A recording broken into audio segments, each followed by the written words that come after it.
huwa unashindwa kufua during the week. Wakati unaenda kuoga, enda tu na tunguo tuwili ama tunguo tutatu. Unasikia? Unaoga, unamaliza, unaosha tunguo tuwili tutatu na unaanika. Ukiosha nguo 3 kila siku, kwa wiki utakuwa unaosha nguo ngapi? 15, ndio? 15, kati ya hizo nguo 15 zote utakosa kitu ya kukuja nayo church kweli? Yes. So ni strategy tu ya shetani, anakuambia vaa ukiangusha, iko Jumapili. Vaa ukiangusha mpendwa. Vaa ukiweka pale, sindilia pale kando, usijali, iko Sunday. So instead of coming to worship God hiyo siku, unajikuta uko na murundo na munai. Unaangalia na munai unasema, shetani anakuambia sasa, chagua vitu vingi. Chagua kwenda church, ama chagua vile utakosa nguo ya kuvaa kesho. Lakini ingekuwa ungechukua moja uangalie kola na munai.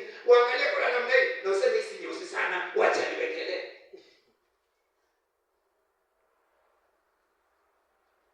Lazima tushinde. Sema lazima nishinde. Lazima tushinde mpendwa. Siku ya ibada lazima tuichukulie serious. Kama tunataka kuona baraka za Mungu, chukulia kanisa kuwa a serious thing, not just any other thing. Kanisa is not a by the way. Unajua wengine wanaona kanisa is like it's a by the way. Church is not a by the way. It's part of your life. Bwana asifiwe. Amen. Coming to church to worship God is part of your life. You should not do it without it. Are we together? Amen. Sasa nimeshaanza kabla sijamaliza hii.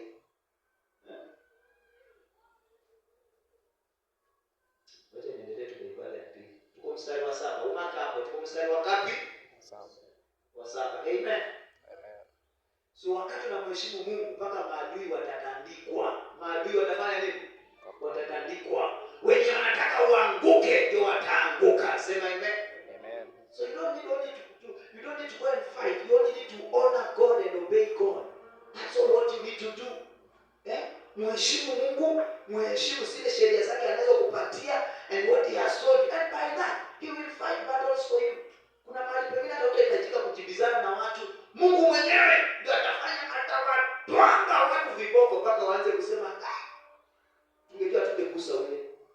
Maana Mungu anapigania watu wake. Sema amen. Mungu mwenyewe ndio anapigania watu wake. So honor God and obey God and see the blessings of God. Somebody say amen. Amen. Inua mikono yako juu, pigia Yesu makofi mazuri.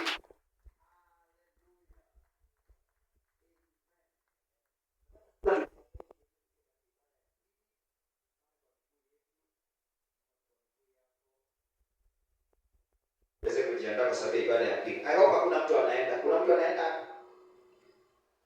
sasa hivi. Kuna mtu anaenda, si ndio? So tunaingia kwa ibada ya pili pamoja. So tukiingia kwa ibada ya pili pamoja, you'll get what I want to teach. Kuna mambo nataka kufundisha hapa. Kuna mambo nataka kuonyesha kuhusu Abraham, obedience yake na nini. Mambo mengi tu. So ukitulia, you will learn something. Amen. Amen. Let us pray. Father, we want to thank you. Tunakushukuru kwa sababu ibada hiyo ya kwanza. Tunapoenda kuanza ibada ya pili, tunaomba utakuwa pamoja nasi.